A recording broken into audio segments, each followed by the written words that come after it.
Bismillahirrahmanirrahim. Assalamualaikum warahmatullahi wabarakatuh. Balik lagi, kita akan lanjutkan tentang pemrograman. Yang mana kemarin kita sudah belajar tentang penerjemah kode atau secara compiler maupun interpreter. Ya, kita akan lanjut sekarang ke peta variabel dan juga tipe data global. Oke, kita akan memahami apa itu variabel dan juga tipe data.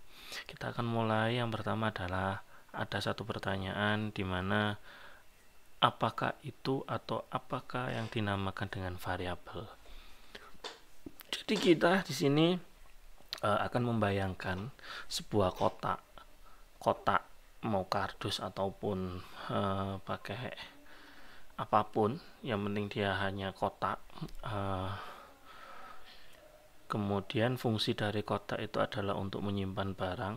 Jadi setiap kotak yang bisa menyimpan barang itu kemudian kita klasifikasikan dengan jenis-jenis barang tertentu saja. Misalkan kotak ini hanya bisa untuk kertas, kotak yang lain hanya bisa untuk mungkin plastik, kotak lain juga bisa untuk yang berbahan besi dan lain sebagainya. Itulah kotak, ya kan, sebagai tempat penyimpanan. Ada kotak khusus untuk mainan, kotak untuk buku, kotak untuk makanan dan yang lain sebagainya. Nah, di dunia pemrograman, tipe data ataupun variabel ini juga sama. Jadi nanti si variabel adalah kotaknya, kemudian tipe data ini adalah untuk jenis-jenis kotak tersebut digunakan untuk menyimpan apa. Nah, ini untuk tipe data. Jadi kalau kita bisa baca di sini, di dunia pemrograman tipe data itu seperti jenis-jenis kotak. Mereka memberitahu komputer jenis informasi apa yang sedang disimpan agar komputer bisa mengerti cara menggunakannya dengan benar. Kalau kita menyimpan plastik untuk di kotak ini, ya berarti nanti kita akan menuju kotak itu untuk mengambil plastik. Tapi nggak mungkin kalau kita membutuhkan sebuah plastik kita menuju ke kotak yang isinya besi. Nah, seperti itu. Kita lanjut ke tipe data dasar. Kita akan mengenali kotak-kotak yang sudah kita tentukan atau yang ditentukan. Nah, yang menentukan itu ya memang dari kita, tetapi pada dasarnya itu dibagi menjadi 3. Ya, ada beberapa jenis kotak informasi yang paling sering kita temui, ya kan.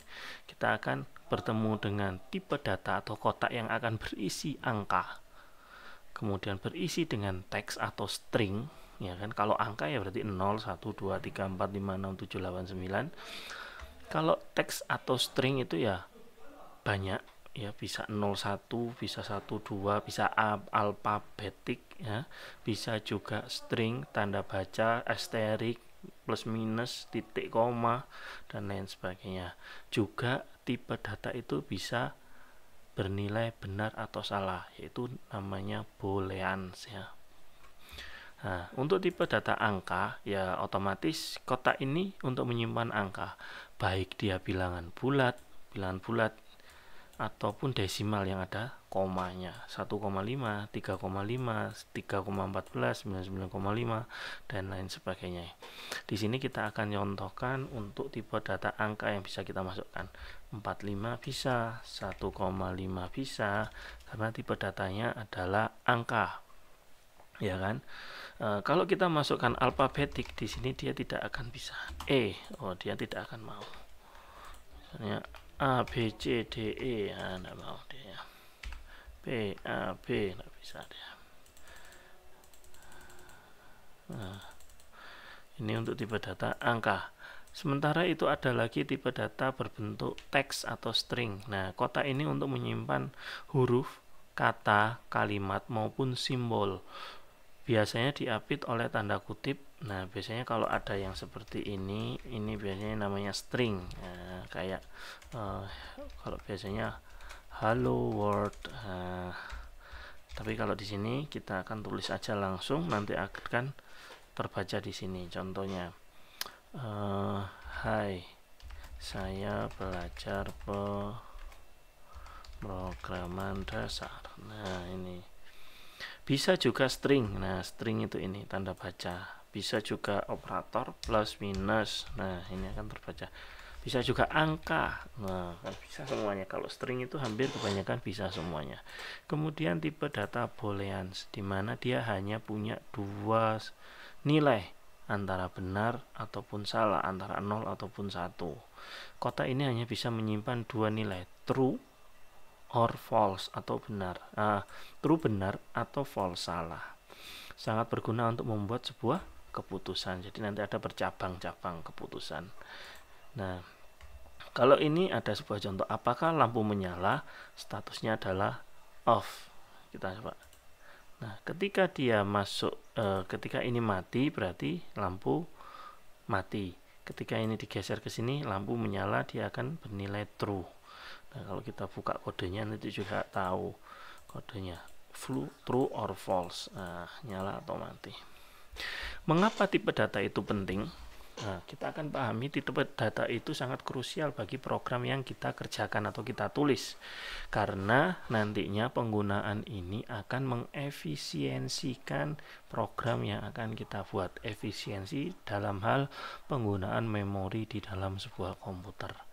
Nah, yang pertama adalah memori dan efisiensi. Komputer sebenarnya menggunakan jumlah memori yang berbeda untuk penyimpanan tipe data yang berbeda.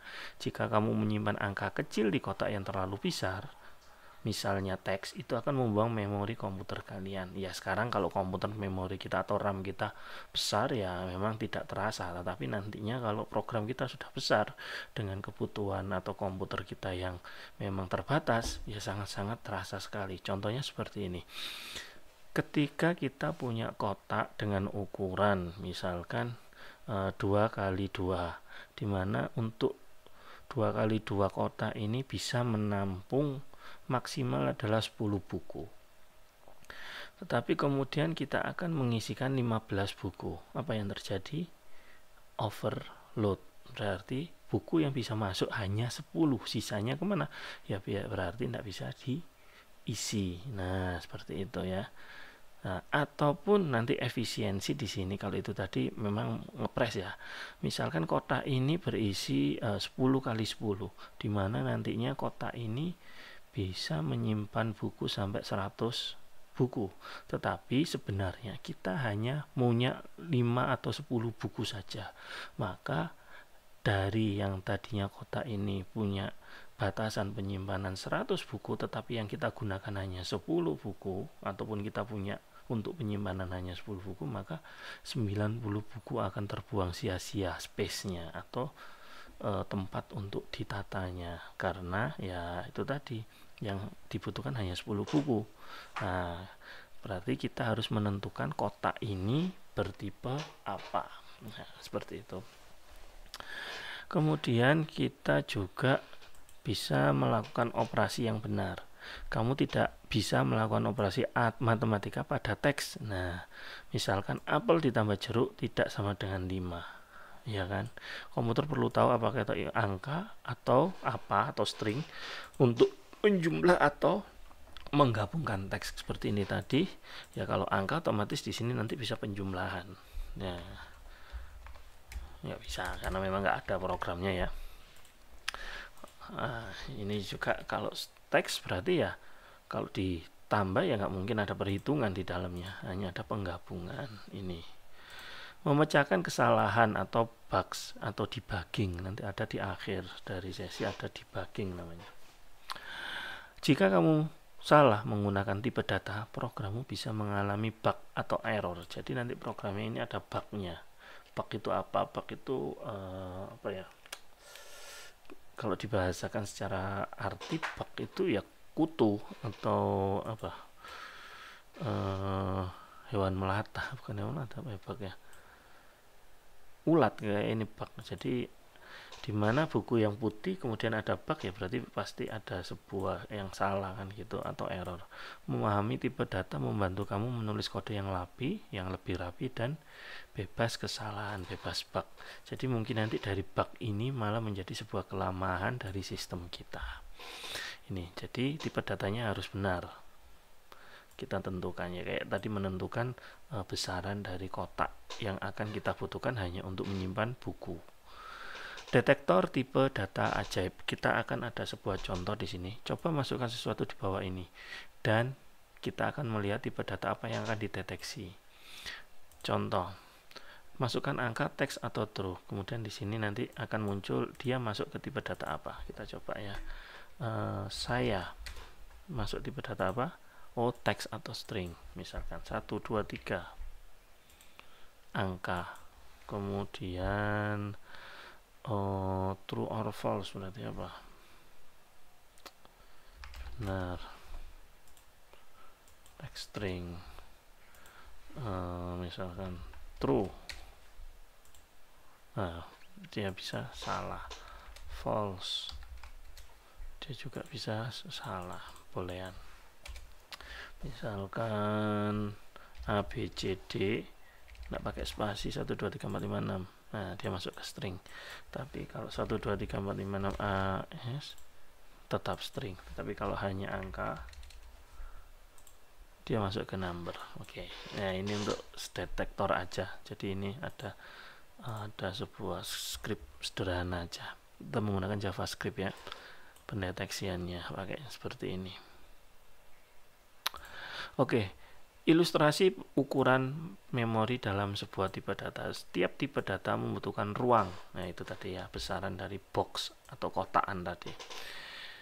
Yang berbeda di memori komputer. Ini ilustrasinya. Jika sebuah panjang string, ya kan, teks panjang string itu untuk ukuran memorinya dia semakin tinggi karena memang string kan banyak sekali. Tapi kalau ini teks panjang ya, kalau teks pendek ya stringnya ya mungkin di 20.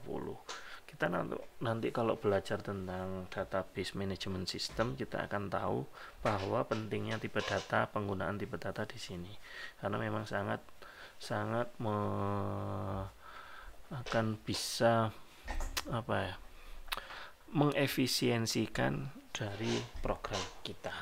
Jika benar salah ya cuman 2 aja, kalau nggak benar ya salah, berarti kan cuma 1 penggunaan. Kalau angka besar kecil ya 4 unit, kalau Pak float sampai 8 unit. Nah, inilah tipe data dan juga variabel. Jadi variabel itu ibaratkan sebuah kotak. Tipe data pengenalan ini digunakan untuk kotak penyimpan barang apa. Nah, itu tipe data. Oke, sampai di sini dulu. Saya akhiri. Kalau mau tanya-tanya bisa langsung ya, bisa langsung komen. Jangan lupa juga like sama subscribe. Assalamualaikum warahmatullahi wabarakatuh.